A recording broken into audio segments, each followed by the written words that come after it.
Hey you, and welcome to this video where I will help you out how you can fix your missing features on TikTok. And before starting this video, I want to warn you for one big thing, because I will show you 3 ways to do this. But if you have more than 30 drafts on your TikTok, there is a way that TikTok will remove those drafts. If you have under 30 drafts, TikTok won't delete your drafts. Alright, first way is go to the 3 lines right in the top, tap on settings and privacy, go to free up space and make sure that you just clear your cache. That is the first way. The other way is go to settings, general, iPhone storage, go to TikTok and then offload your app.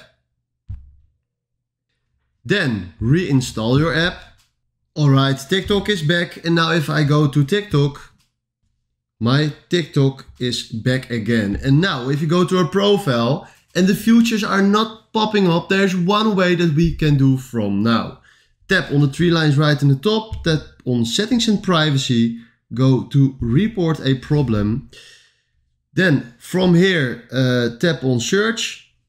Alright, and if the features are still not popping up, we have one way to fix this. If you go to the 3 lines right in the top, settings and privacy, go to report a problem, account and profile, create an account, then tap on something, then do is your problem solved? No, need more help. And from here, TikTok will help us out with our problems. Alright, this is how it works. If you find this helpful, please consider subscribing and give this video a like. And thanks for watching.